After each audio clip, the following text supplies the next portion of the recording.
Good morning, everyone. Thank you for joining us in another installment of Coffee Conversations with Rose Scott.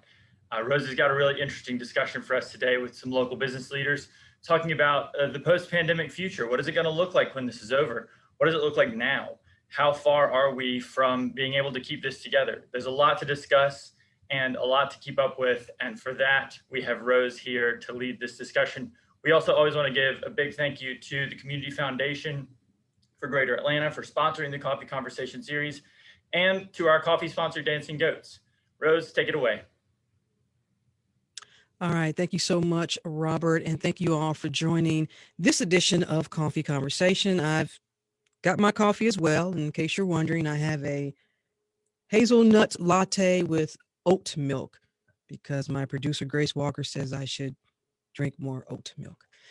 Speaking of coffee, it seems like a long time ago when many of us would stop at our favorite neighborhood coffee spots, right? In fact, that's why we started Coffee Conversations. We would visit these establishments that were in specific communities in certain neighborhoods.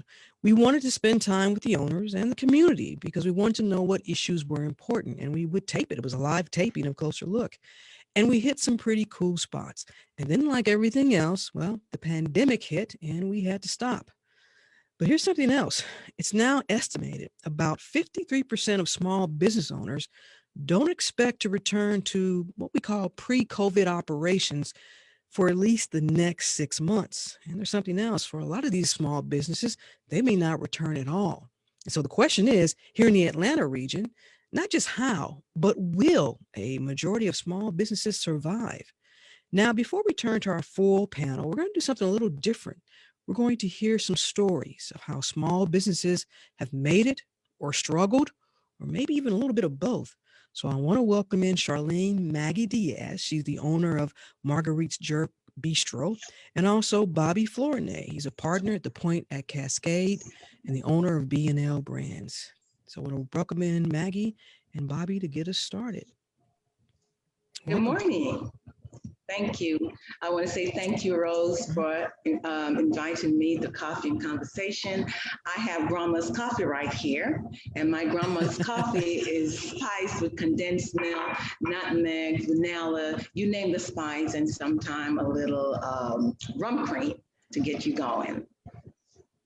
Did you say rum? Rum cream. Did, oh, okay. All right. Well, I don't You have have to that, try but that. You have to try that in I'm your hoping. coffee. Maybe I should try it at home in my coffee. Yes. Thank you so much, Maggie, for joining us. And Bobby, thank you as well. Maggie, I want to start with you because we first met you in our last public coffee conversation. You told me, I'm going to quote you here. You said, to see my customers coming in and just enjoying everything that I fix, no matter what it is, the plates are always clean. And that's more gratifying to me than the money they're paying. When you think back to that time and then to what you've been through these last 10, 11 months, how do you begin to describe what it's been like as a business owner during this pandemic? Words are inadequate to actually say how I feel. It has been so difficult. There are days that I wonder if I'm really going to make it. Again, as I said before, just seeing the smile on my customers' faces, that's what keep me going. You know, the pandemic has really hit me very hard. There are days, I mean, I had to close down for a few months, still had to pay rent. And it was very difficult. I had to lay off some of my workers. So, needless to say, I had to do it on my own sometimes, thanks to the help of my daughter and my grandkids, and we all come in. And it's just been very, very difficult. Hmm. Bobby, let me bring you in the conversation because for those not familiar with the Point at Cascade, we're talking about a lot of small businesses here. Tell them So about it. I am one of the partners in the Point at Cascade. So we've got two of the old buildings that anchor the now historic Cascade Heights business district. So we purchased it in 2016 and began to do the renovations. We have a lot of the same tenants that we inherited from the previous landlord, which is fantastic. And then began to renovate and update a lot of the buildings, or the two buildings that were there. So we were kind of in the growing phase. So things were going well. We were getting new tenants signed up. We had a number of new businesses open. The city of Atlanta had anchored the design studio was there for a bit as well. And they were really beginning to, we were all as neighbors. I've been here for 20 years, but we have a lot of new neighbors and really beginning to use that as the celebration point to bring neighbors back together, new and old. So we were doing, there were art events and just a lot had been planned. And then when the pandemic hit, businesses that had signed and were ready to move forward with opening completely had to pull the plug because the opportunity to move forward wasn't there. So the business that we've got have been struggling to get through, and we've been trying to pass along the avenues of resources we've seen. The city of Atlanta had a number of programs that were available for small businesses. We're seeing a little bit, those little sparks of people really wanting to get out and do things again socially, but still within the limitations of COVID. So again, as long as we can all maintain that spark of we know what's coming ahead, I think that in the end, we'll still come back out and we'll still have that location, that sense of community that people can come together in. It's just going to take a little bit more time. Well, Bobby, I want to follow up. Will some of those businesses that had to pull out, are they going to be able to come back? The ones that pulled Or will it out take some time? are not going to be coming back. But what we have seen now is that there is a renewed interest with people that are looking to start their small businesses. So I think whether or not COVID gave small businesses a pause and allowed them to rethink, post-pandemic, if you were going to open a restaurant or a shop or a boutique, how is your world really going to go on beyond the pandemic? Like how is your business model going to have changed? So I think that they've had 6 to 8 months now to re-envision that business. And we are seeing more interest right now in people coming in and looking to open. And by the way, folks who are either watching on Facebook Live or joining us here in this virtual forum, feel free to pass along a comment or question in the chat or in the comment section, and we'll do our best to get to it. I want to go back to Maggie. Maggie, I just have to ask, did you think maybe this coronavirus pandemic would be under control before the end of 2020 and you could maybe bounce back? Did you think about that? I have thought about that and truly praying that it will be. And again, thanks to my loyal customers, they're the ones that really keep me going.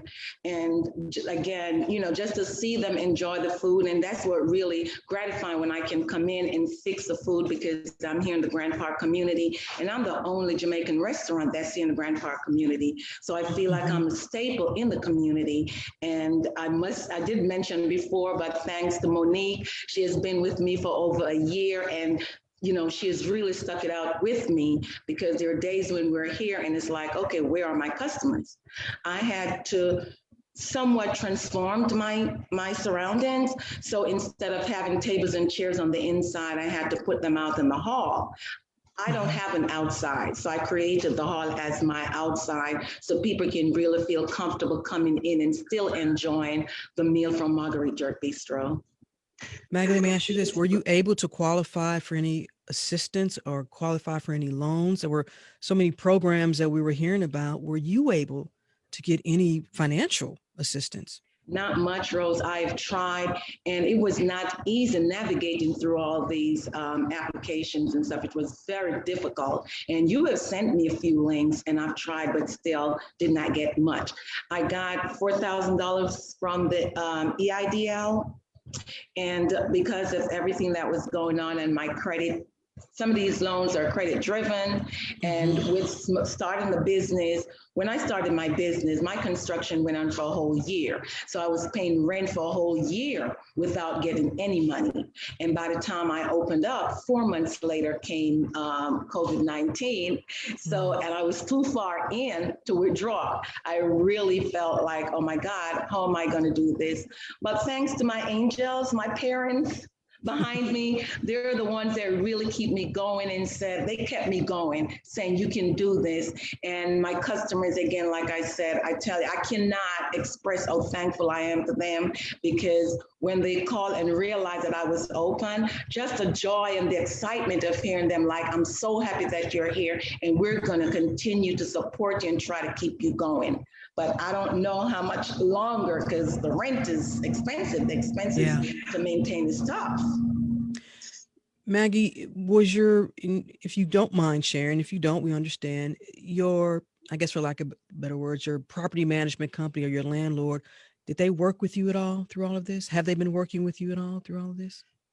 Not really. And this might not sound right, but the truth is the truth. And I mean, during all this time, I still had to come up with my rent. I was once told during the early part of the pandemic that if I didn't bring my rent up to date, then I would have to vacate the area. That was very painful because I knew that I did not have the money, I did not have the resources, and I had to put myself in more debt, borrowing from friends and family just to make sure that I can keep my overhead going. Hmm. Bobby, you heard what Maggie just described. I know this is not lost on you because you've probably heard this from business owners. And whether we're talking about the Cascade area, but what concerns do you have about the vitality of small businesses, particularly on that side of town?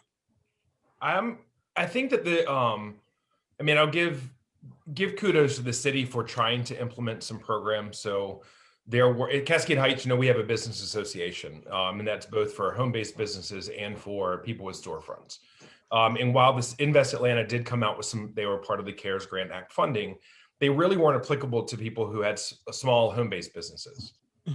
There were, and if you were a lot of the smaller businesses, I know for some of our tenants, oftentimes it was going to cost them out-of-pocket money in order to collect all the information that you needed to apply for grants. So if you've never applied for grants before, in and of itself, that was a big hurdle in addition to trying to stay open and run your business and things like that. So, I mean, I think that those types of challenges still exist. I mean, we're still not everything is back to full operating hours. So someone's business model that's planned on being open from 7 in the morning until 9 p.m. and now you're 7 in the morning until 3, you don't have that income that you were anticipating having.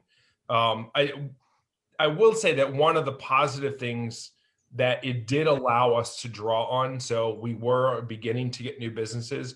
I think that it did make the neighbors more cognizant of the businesses we currently have. And a lot of our businesses are owned by neighbors. So it did allow us to really make the extra effort to know who is in our corridor, know what businesses and what neighbors specifically we were supporting every time you buy a cup of coffee or every time you get your haircut. Every dollar that you spent, if you had the opportunity to go out of our community and spend the dollars versus making the conscious effort to spend it in the community, I think that internal education for our communities is something that was beneficial for us. And before we bring in our next guest, Bobby, I want to ask, because as you heard Maggie talk about her property management folks, you all are property owners. Were you all able to work with your business owners in terms of the lease, the money that was due? I mean, you just talked about how the challenges exist, but perhaps you have a mortgage on the building as well. So how did you all navigate through all of that? So what we did was a bit of a case-by-case basis, but we looked at the overall cost that we had to run for having it, and then we either delayed or deferred some of those expenses. We didn't do increases the way that we would have normally would have been part of their rents and things like that, and then just looked at each of the individual units. I want to bring in now Alejandro Cos. He's the president and CEO of the Latin American Chamber of Commerce of Georgia, and Renita Crawley. She's the owner of Renita Venture Capital, LLC, and powered by Keller Williams. And she's a chairperson of the Cascade Business Association. Alejandro and Renita, welcome to the conversation. Good morning, Rose. Thank you for the invitation. It's a pleasure to be here. Alejandro, I'm going to start with you because with regards to your business members of the chamber, I know you've heard everything that Maggie and Bobby talked about. I know it's lost on you. You heard all the same challenges and concerns with the members in your chamber. Certainly, the Latino community, like other communities of color, has been particularly been affected hard by the COVID pandemic. And like many businesses, in the case of Latinos, we have a very strong presence in restaurants, in retail. Many businesses that provide services and have the Latino consumer as their main customers. And it just, it became a cycle where some of the industries where Latinos work were affected. So a lot of people lost their job. They had less money to spend. that has affected how they spend their money in Latino businesses. Latino businesses, like all other businesses, had to close for several weeks. And even after they reopened, they weren't able to operate at full capacity. And that putting aside that, the consumer is still not going back to stores, to restaurants in the same numbers that they were before.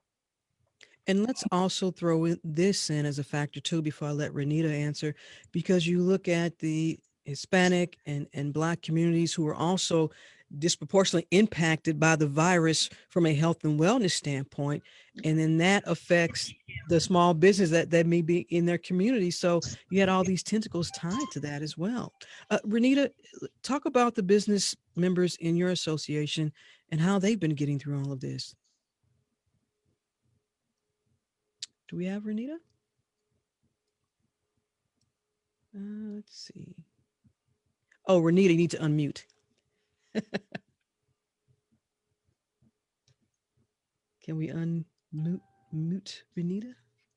There we go. Can you hear me? There we go. Yeah, now we Okay. got you. Yeah. So like we have like Lucy with the Beautiful, that's in ours. We have Buzz Cafe with Tremaine. We have Thomas Levon with Levon Fashions. And it has impacted a lot of the brick and mortar businesses because we were on lockdown. They couldn't come in, but we have a really great, all of us live in the neighborhood. So we all support each other. We all donate to keep us afloat. And we promote each other. We have Hilda with the pet grooming. So it impacted us at the beginning, but as I guess COVID guidelines, people at the end of the day still want to go out and do things. We have seen the business come up a notch. We have seen the businesses, still survive and flourishing, which is good. My business, me as a realtor, and a lot of us who don't have actual brick and mortar stores, the pandemic actually helped us, if that makes any sense. People have been, like, I'm in real estate.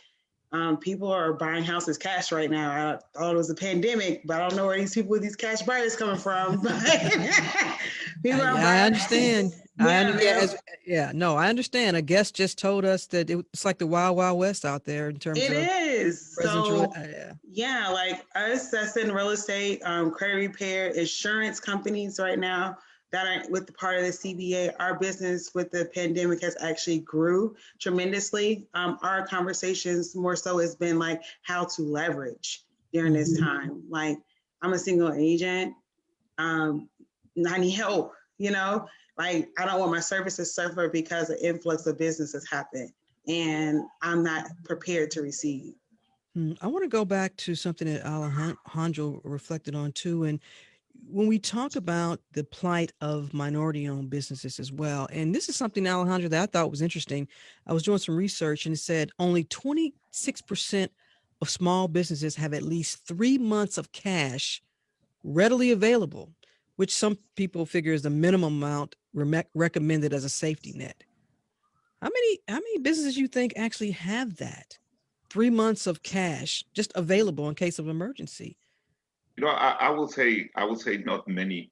In fact, in many cases, Latino business owners, Latino entrepreneurs, like again, other entrepreneurs of color, have less access to capital and financing from traditional sources. We can talk about how that impacted the number of minority-owned businesses that receive PPP and EIDA loans, but the reality is that in many cases, just like Maggie was describing in her case, she had been finding the funding on her own from her own resources, from family, from friends, and that's how a lot of these businesses start. So they are really dependent on the business continue operation to get that cash flow and have money available.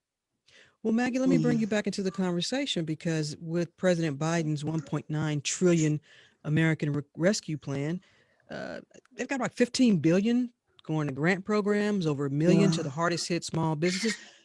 Are you going to take another shot at it and apply? You said the process was just trying to navigate it was challenging. Are you going to try again? Most definitely. And first, before I go on, I want to say thanks to Discover because I did get a grant from Discover. And there's another small company that I did get a grant from as well. I don't remember the name, so I do want to mention thanks to those people who have really stepped up and helped me because without them, I don't know if I still would have been here today. And I'm definitely going to go ahead and try to apply again for the PPP. I think it's a little easier this time, even though they're asking for more stuff, but I think they make the application readily available this time. So I'm definitely going to try again and hopefully I'll get it this time. Oh, that's good. Well, I want to open this question up to the entire panel here, and Renita, you can go first. If you could give a suggestion to this administration about the challenges, the plight that is different for Black and brown businesses when it comes to getting loans or accessing loans, what would you want them to know? I do want them to know that a lot of the information needs to be more readily provided to us so we can know. The reason why I'm a seeker, so I actually go and try to get the information, but the information is not readily available. You just can't go into your local store or just talk to your next door neighbor and be like, oh, how do I do the PPP? You know, I feel like they do need to advertise, just like how they were knocking on our doors to go vote for Warnock. They can knock on our doors and let us know how we can get funding to grow our businesses. Bobby, what do you think? What would you tell this administration about the plight of Black and brown owned businesses? I think that really looking at the access to capital for minority businesses, it needs to be at the top of the list. It's just what we've seen. All of our tenants are minorities, and just seeing the difficulty with trying to find capital through traditional funding methods is oftentimes insurmountable, and therefore it pushes them to higher interest loans or borrowing from friends and things like that. And if you've never opened your own business, you've got no clue how difficult it is to begin to even find someone to represent for your leases or conversations to have with your banks. And then when the pandemic started, the inability for a streamlined process, and it is a new administration, but we're all still dealing with the scars of applying for those loans from before, the previous PPP. And because it was such a nightmare for so many small businesses, a lot of them feel like even though there is a new administration and a new rollout, essentially, that they don't want to look for it because it was so hard. And then they spent all this time and effort to get it, and then they didn't receive anything from it. So a streamlined approach, I think, is really, really imperative. Having the ability to pick up the phone and call somebody to do follow-ups. I personally, my other business, B&L Brands, we were declined for our first EIDL loan because I'd filled out the paperwork incorrectly, but it was a total fire drill to try and get your information in the first time. So we're just putting stuff together, trying to get the information in. Then we were declined, and we should have totally been accepted, but we couldn't find out for 2 months to figure out why we were declined. All the while we're burning through those 2 months of cash that we were able to have on hand before the pandemic. So streamlining more information, easier access to the information, and much more clarity for minority businesses as ways that they can get access to capital. Alejandro, what about you? Another thing that is important to note is that while, for instance, in the case of PPP, Latino business owners were approved at half the rate of white business owners. Also, when they got approved, they got less money, right? And I'll give you just one example. The full funding that was available through the EIDL or the PPP loan was received about 7% of the time by white business owners, while it was received only 3% of the time by Latino business owners. So that's one thing that we found is that, yes, in many cases, these loans were really a lifeline for many businesses to continue to operate, especially at the beginning of the pandemic, but also that in many cases, they didn't receive enough funding. So, is being denied or not getting enough, it is that combination that has had a tremendous negative impact.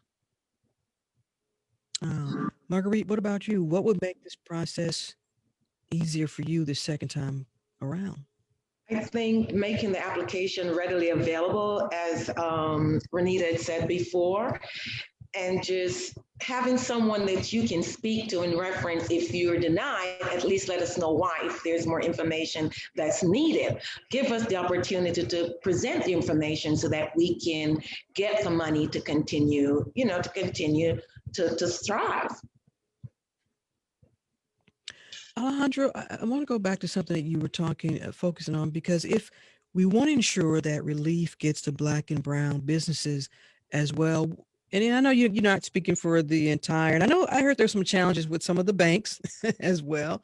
From that viewpoint, maybe are you saying also too that the banks maybe should have a little bit more knowledge? Because that was one of the criticisms we heard, that the banks are like, hey, we don't know what to do either. We don't know what the criteria is, and and folks are all jamming to the website, and then it was a backlog, or the website would freeze.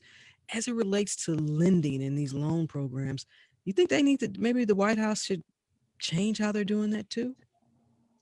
Well, I think that it certainly, this situation was not only unexpected, but never happened before. No one knew what was going to happen. Business had to close practically overnight. Their first response in many cases when they had to close was, well, we need to fire everyone because we're not going to have money. Then the loans started rolling out, and the government first said, we're going to give you the PPP and we're going to forgive you this loan. It'll become a grant. But they didn't tell you what you needed to do for that to happen. So at the beginning, we saw that large businesses were getting these loans and the money quickly ran out. So even the government needed to make the rules clear. The banks were not prepared by these type of loans. In the case of the EIDL, it was the first time that the SBA was giving loans directly. They usually work through a bank or other financial institutions. So it was a big learning curve.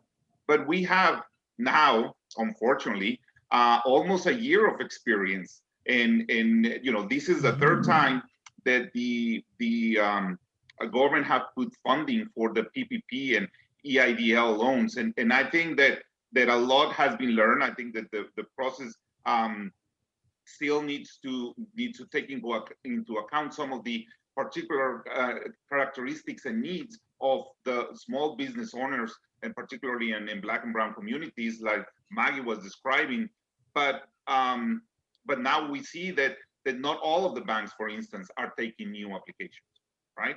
So now you have the PPP1 and the PPP2, and there are different rules from one or the other on what you need to show to receive one of those two loans. So the process continues to be improved, but there is still work that needs to be done for those resources to get there.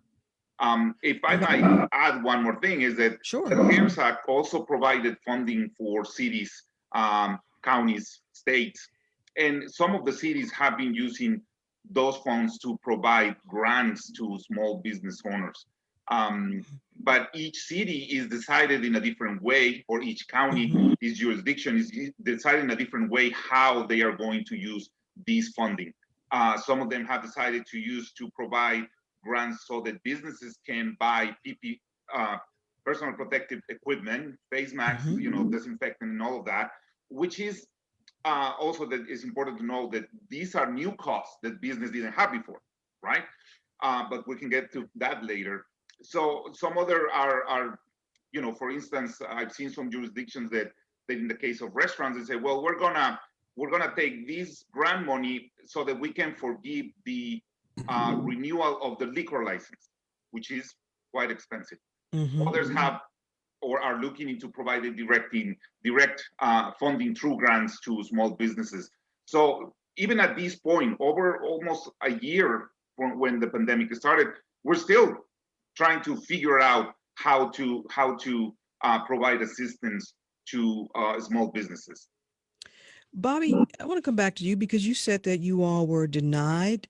What did you do, I guess, incorrectly, or what information that you did not, if you don't mind sharing? No. So that was for my other business. So on my title, B&L Brand. So I work as an agent for smaller wineries and importers into the U.S. So we're Mhm. we're based here in the corridor. I'm a member of the Cascade Business Association as well, but we're a home-based business, so that eliminated us from several of the grants. And with the EIDL loan, it was just a classification of how in the application, because it's a very broad application, how I perceive the question to be asked.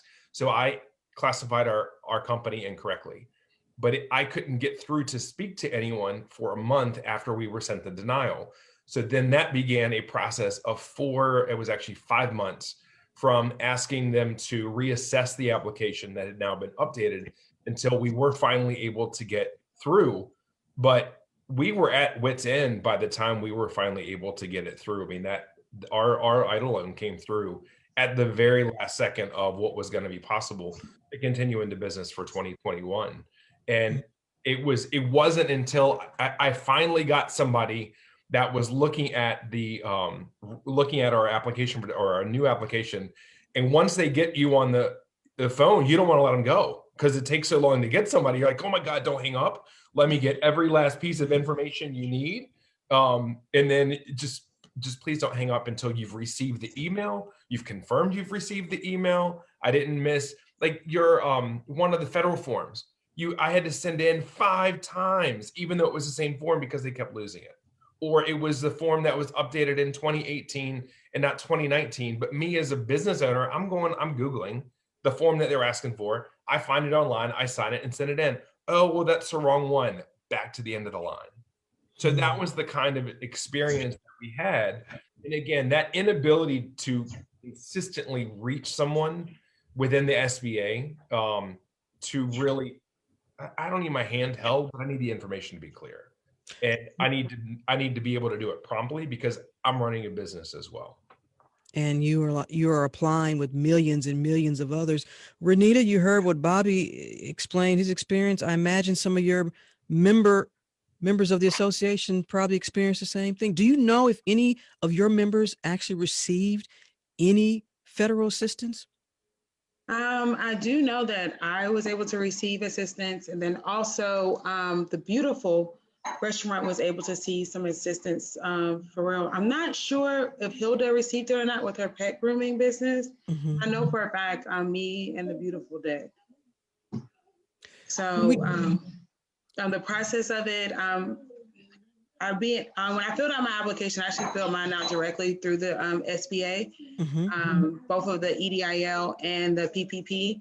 I just filled it out online, and miraculously, they don't notify you when you're approved. They just drop it in your bank account. It's like, oh, they just they don't where tell you. that come from? So you woke up with a notification and No notification or nothing. Like I literally I was just waiting around like, am I ever going to get approved or not? No email, anything. They just drop it in your account. And then after that, they'll send you an email saying that, hey, these are the terms, what's going on. I read it very clearly, but I know for the $10,000, it's forgiven only if you use it for payroll. So I have all my invoices for my assistants for the payroll. If you use it for anything else, like I know some businesses, because they were not, being honest, are not clear on what to use the money for, from where to find out what the funding goes to. But if you use it for anything else, you do have to pay it back at a 3.25% interest rate. I'm over a 30-year loan. So Renita, you paid your folks who you employ. So you actually, you used it for what it was meant for. I'm looking at Bobby and Alejandro and Margarita. Only if it was that easy to wake up with the money being in the account. And literally, that's how it was. It's like, I was waiting, like, am I going to get an email? Or are you going to, like, what's going on? Like, literally, your application goes off in the dark space. And then you're working one day trying to see my commission, seeing one of my commissions hit, and voila, like, whoa, that wasn't it. Well, I have a question actually from someone out here in the virtual world. And the question is, have you changed your business during the pandemic? And in what ways do you think those changes will be permanent? Marguerite, you said you moved some chairs and tables to the outside, not necessarily outside is in terms of outside, but just outside of your establishment because you were inside the Beacon. So what changes have you implemented during the pandemic, and will it be permanent? Well, when I first opened, I was operating from Tuesday through Sunday, 11 till 9. And I had to, when I reopened, I was operating from 3 days per week. Mhm. Thursday, Friday, Saturday, from 12 until 8. And Mhm. that was not cutting it at all. So I had to reopen again for reopen Sundays. And it's still very tough. So I'm thinking about going back Tuesdays, but still cannot operate from 11 until 9 because I don't have the money to get more help. And with just 2 people, cooking Jamaican food is not easy. It's not fast food that you buy frozen and warm it up. This is cooking from scratch. Everything is cooked from scratch. And it's very difficult for me to operate with just 2 of us for a long period of time. But I would love to reopen at least 5 days per week so I can continue, at least see a growth, see something, get a paycheck. I would love to do that. And, retain the number of customers I had before or new customers that are coming in. And again, it's just very difficult. I'm still trying to figure out how to navigate through this pandemic.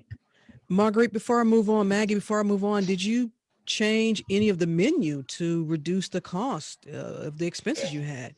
I know you didn't take those oxtails off the menu, Maggie. Rose, it is so difficult. I took one thing off because that, I guess, did not take very well.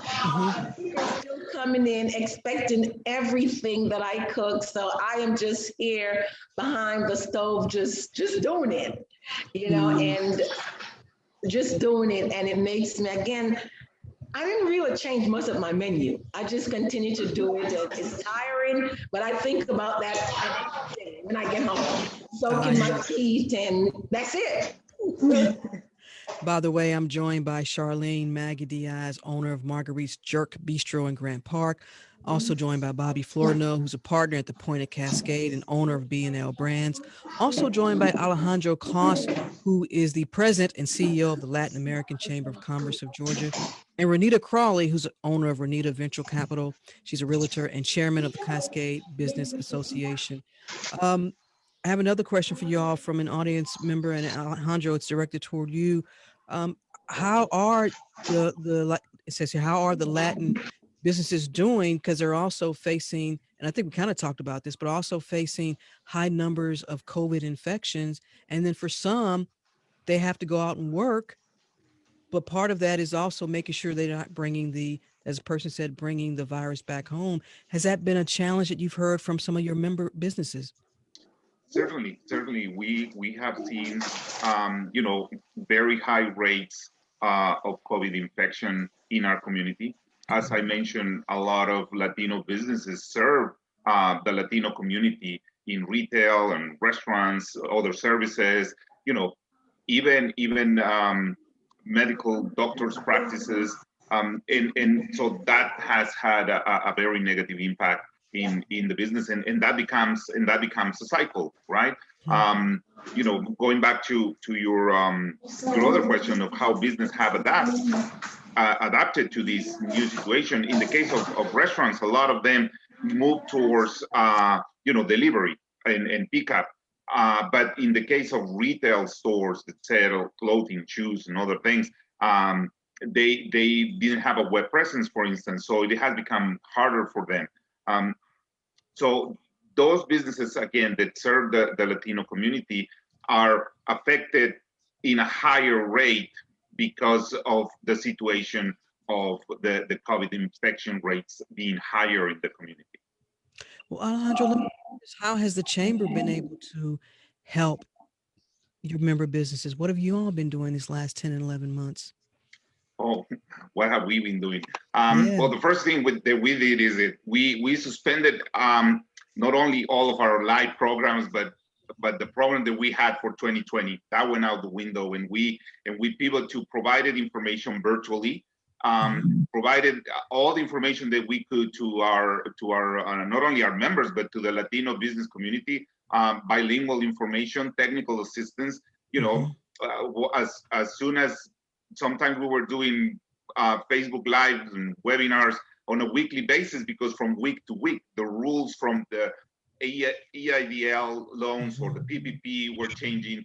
So we were keeping updated our community. We're still doing that. We also try to help as many of our members as we could that they were applying for the PPP. And we saw that a lot of businesses were, for different reasons, not qualifying for not only these loans, but any other assistance. So we launched, with funding from the Latino Community Fund, seed funding from the Latino Community Fund, we launched the Latino Small Business Relief and Recovery Fund in November. And as of today, we have been able to provide $55,000 of direct grants or secure grants for Latino business owners, mostly to pay rent and covers their operations. And these grants, these cash grants, are aimed to help businesses that were not eligible or did not receive funding from any other sources. So that's what we have been focusing in the last 10 months, just on providing the assistance for businesses to survive this pandemic and move forward. And from that, I want to return to Bobby, because you said you relaxed, you took it a case by case in determining, how you all could help those who were, those business owners at the point. Moving forward, how has this pandemic changed how you all might look at what businesses you want? I mean, you don't want to turn anybody down from, leasing and being part of the community, but has this pandemic changed how you all will approach maybe attracting or trying to get businesses to join that neighborhood over there? Actually, one of the things that it's really put focus on, again, looking at, earlier we were talking about how long will the pandemic last? How long will our current situation, like as far as seating goes, so for restaurants. So that has led to us really identifying, are there more areas that would allow for spaced out outdoor seating, both for our current the only person that really needs it right now is Buzz. But then beyond that, as people are looking to open restaurants there, realistically, what can we do? And then also just making sure that we're cognizant of what the city is allowing to be done. So there are programs that are going on right now with the city of Atlanta where you can convert a parking space into outdoor seating at particular times, or you can use more patio seating that might not have exactly been part of your original plan. So really trying to help identify, just knowing, one, both the restaurants need it because of the guidelines, but also consumers are looking for it because they're looking to, when they do go dine out, then they want to have those safer locations. And then the other thing I would just add to, and this is a little bit more in Maggie's world and for my other hat, is that, as everybody is beginning to reopen, just don't be confused as a guest of a restaurant and you walk in and there might be a wait and you're looking around like, oh, this restaurant is busy, particularly in the city of Atlanta. Most of our restaurants are busy at half capacity. This is not what their business models were built on. So just realize that yes, they're busy and there's a buzz, but this is not their business plan. That we really need to still continue to support these restaurants, find these these grant programs, because their struggle is real and it is going to last for quite some time. I want to shift as we are talking about the future, and it's something that Renita talked about. She talked about the real estate was booming. I just did a segment where we talked about this in the Atlanta region. For whatever reason, folks, there's not enough inventory, but folks want to buy houses. But you look at that, and in the commercial real estate, I just did a segment with the Microsoft president. We know Microsoft is coming here. So as economic development, great thing. And for these small businesses in certain communities, what's going to be the challenge with them, not only trying to get back to normal operations post-COVID, but you're also now contending with this rush of new development that's coming online and property taxes and all that. Bobby, I'll start with you. What's your concern there? Will the small business owner be pushed out? Because a major player says, look, Microsoft is coming. I can put a very fancy, and I'm not picking on Starbucks. I'm just saying Starbucks can say, hey, we can put something here because Microsoft is coming. Where someone like Buzz with Tremaine, he's still just trying to make it in the community. What's that going to do? I think a little bit comes down to who the landlord is. I mean, so both of the owners of the Point, we both live less than half a mile from the Point. We are members of the community. And we also know that the amenities that we're trying to attract are amenities we're going to use as well. And that is different than larger commercial property owners who may just say, hey, I know that whatever the business is, can afford X period of rent. My hope is that around Atlanta, especially as you look at the development the city's been trying to do for 10, 15 years now, is really to encourage us not to have to leave our neighborhood for our resources. And if we can continue to truly support the small businesses, that allows for more mom and pop type businesses, restaurants, retail, whatever it is, to open and fill in these great neighborhoods. But I also think that a lot of that comes from our own neighbors, to be sure that we're having a conversation and we're supporting the type of businesses that are opening. So just because I've got X restaurant that's in Midtown that opened up, and now I've got something comparable in my neighborhood, I need to be sure I'm supporting my neighborhood restaurant as well. And I think that's a little bit determined by both and the neighbors. But I hope that we continue to support those smaller local concepts, whether they're restaurants or retailers, because that's what makes us unique. Yeah, but folks tend to flock to fanciness. I'm not saying we all would flock to a very fancy Starbucks coffee shop, but sometimes, something that's got free Wi-Fi can make a big difference in where a person goes to and what, business they support. Renita, I heard you agreeing. I mean, you work in this space in terms of real estate. What concerns do you have that once as we maneuver through post-COVID, can the mom and pop businesses survive with all the other development that's happening, especially in the city of Atlanta? I absolutely think the small businesses will survive. A lot of my clients are reloads from California, New York, and Chicago, and they all have one common. The reason why they come to Atlanta is because of the small businesses. They see a lot of businesses that were small and were able to make it, and that's their motivation. They love to support that and be around that. I think the small businesses will do great. I mean, every neighborhood, like you have my neighborhood, which is Cascade Heights. We love to support our small businesses. You have Virginia Highlands. They have their own little vibe. It's nothing but small shops over there. If you go to Little Five Points, all those little restaurants and those strips there are little neighborhoods with their own little small businesses, and people go there because they like that niche, the artsiness of that actual neighborhood. So I think Atlanta, what makes us different, yes, we do have big businesses here. Also, Apple is in talk of coming here to build their smart car. We have Microsoft, we have all the IT companies. It is growing rapidly, and I think it's enough room for all of us to prosper. Alejandro, I want to focus on some areas where we know there is a huge Hispanic and Latino and other ethnic businesses. You look at the Buford Highway corridor, you look at going up toward Gwinnett, they have some fabulous, as y'all know, I love to eat. So they have some fabulous eateries, but you look at the Fiesta Plaza, can those little hidden gems that we all love, can they survive as we get into this post-COVID and all this new development that's been coming online for a while now? Well, I can tell you there is optimism among business owners and entrepreneurs, and Latinos are by nature entrepreneurial. Having said that, they do face challenges, and particularly some of the plazas like shopping malls like Plaza Fiesta or Plaza Las Americas in Gwinnett County. They've been having less traffic than they used to. I mean, those places on the weekends where you couldn't walk. I mean, it was packed, and now they have less traffic because of COVID, because of the way that the pandemic has affected the Latino community. The Latino consumer is going less to these places, and that is affecting their revenue. What we see in many cases is the way that they are adapting is going to be key for the future and how they can survive. In the case of restaurants, I think it's a good example how they pivot at the beginning to do more, not only for pickup, but also delivery through some of the delivery services. Now, when I tell you that, you might think, oh, well, they found a solution, right?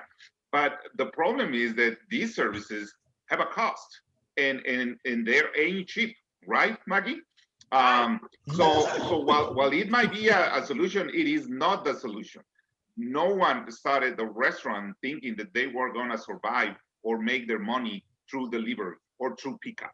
It is an additional service that many of them had. Some had to add because of the pandemic. It is a way to to create or continue to receive revenue, but really their model is for people coming to the restaurant, for all the tables to be full, right?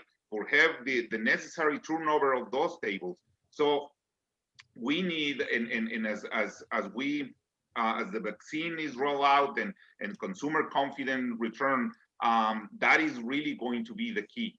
So we need to continue to receive support from the government at all levels, from the federal government, the state, the local government. Bobby mentioned some of the jurisdictions are easing restrictions so that businesses can have tables outside and are allowing that without the usual process, lengthy process in many cases. Some jurisdictions are allowing restaurants to sell alcohol to go.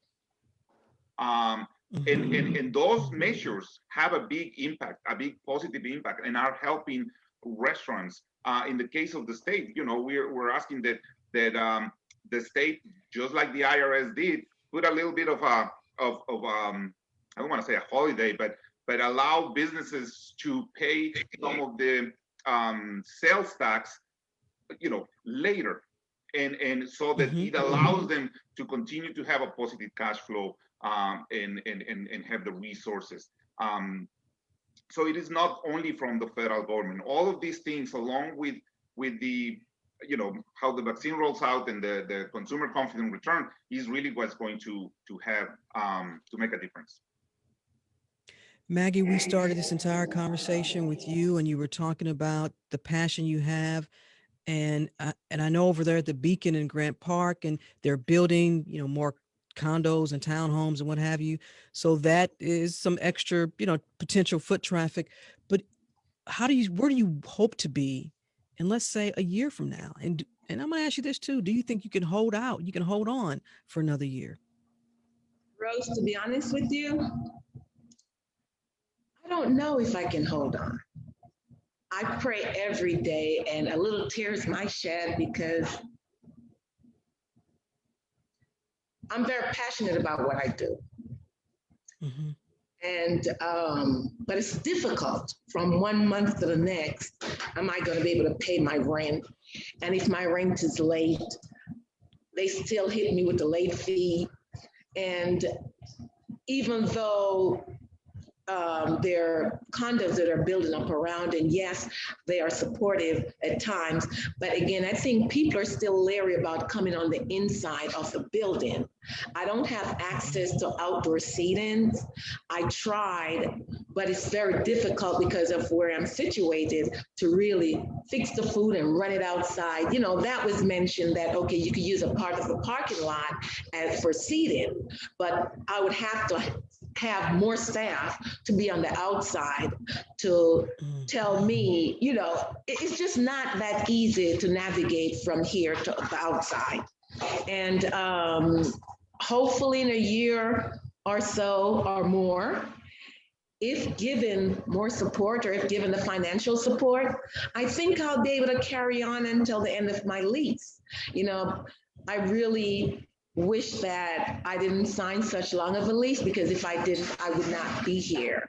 And the consequences of breaking the lease might just be so bad for me that I probably wouldn't be able to start somewhere else, to be honest with you. The Beacon is a destination. It's not a drive-through. You cannot drive past and see that it's here.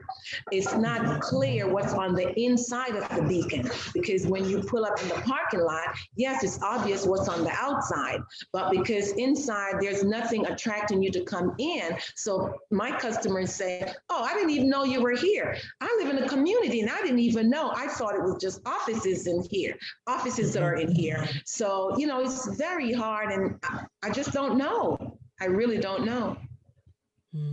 As we wrap up, and I'm going to stay with you, Marguerite, it's a question that you all can answer.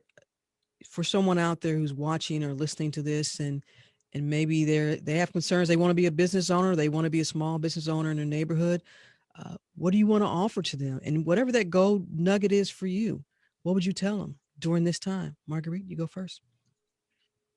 If it's your passion, go for it. If it's your passion, you're passionate about it, go for it, because I do believe that if you're passionate, it's not going to be a chore. It's going to be something that you're going to do, and you're going to do to the best of your ability. So if you have a dream of becoming a small business owner, do not let the pandemic deter you. Go for it. Dream high, do your best, give your all, and in everything that you do, put love in it, because I think that's what's been keeping me. When I cook my food, I cook my food with love. You feel, when you eat my food, you feel like you're invited to my home. And the same thing that the same way I cook at home, that's how I cook in the restaurant. It's a small family-owned business, and I do want my customers to continue to enjoy. So go for it, go for your dream, and go after it, because it's there and it's reachable. Alejandro, what do you want Well, folks to know? since it's the community that we serve, I'm going to say that if you are a Latino entrepreneur, a Latino business owner, I want you to know that you're not alone, that there are tools, there is funding, there is mentorship available for you to help you succeed through this crisis. And I will invite them to reach out to the chamber, and we'll be there to assist them in any way that we can. Renita. I say to a small business owner, I would just tell them to get your education and get your tools and your foundation in place first. And that once your foundation is good, your business will flourish and it will continue to grow. Renita, let me ask you this. Where do you suggest folks turn? Because often, sometimes people just don't know where to turn. I know there are a lot of entrepreneurial incubators that are around town, but some folks just don't know about them. What would you suggest to them? Someone even maybe joining an association, would that be helpful? For me personally, with my business, I partnered with a major real estate agent. So say if you're into, like, I don't know, starting a restaurant, partner with somebody who has a restaurant already and pick their brains and see if they'd be interested in joining a mentorship program with them. Like with my mentor, I paid him, like he's doing great. Okay. And he's feeding that great information over to me. And literally within 1 year, my business was doing not the exact same as him, but a smaller scale, but still doing good. Okay. So I just think that is really important. Like, surround yourself around individuals that are going to help you grow. And you're going to have to get up out your comfort zone. You're not going to grow. You're not going to be any better if you're going to keep in that same place. So I started hanging around people who were ideally what I wanted to be. I started changing my social settings. And then at the same time, I read a lot. Like, get the books and tools that you need to help you get there. Like, I have the Millionaire Real Estate book. I have the One Thing. I have all the books to help me with those tools. Like, my off time, learn like how can I better myself? And every day I implement those things, and then have a calendar. Like, everyone say I'm a robot, but so who cares? Systems work, okay? Yeah. So have your systems in place and put everything in a schedule and follow it and be consistent so you can be profitable. And Bobby, I'll give you the last word. I'm going to follow with Maggie. Follow your dream. If your dream is to open a business, open a business. But as far as the success and getting through right now, network, and use like Cascade, your business association. Other members will lead you to other avenues. So that'll be able to support you, and be sure you're doing it when times are good too, because if you've already done that, then you were prepared for when times go bad. By the way, Maggie Beth Hogan from Facebook says, so excited to try Marguerite's now. Love Jerk, and that was my grandmother's name. So you picked up one customer. Thank you. Charlene Maggie Diaz, owner of Marguerite's Jerk Bistro in Grant Park. Bobby Flournoy, partner of The Point at Cascade, owner of B&L Brands. We were also joined by Alejandro Cross, president and CEO of the Latin American Chamber of Commerce of Georgia, and Renita Crawley, owner of Renita Venture Capital LLC, powered by Keller Williams, and chairman of the Cascade Business Association. Thank you all for taking the time to be a part of this conversation. Best of luck to all of you, all of the organizations that you represent, the member businesses that you all are trying to help. Thank you all so much. And hopefully when we get to the other side of this, we can all come together and eat and have wine from Bobby and hang out with Alejandro and everybody else and just have a big old party. Thank you all so much. Robert, I'm going to turn it over to you.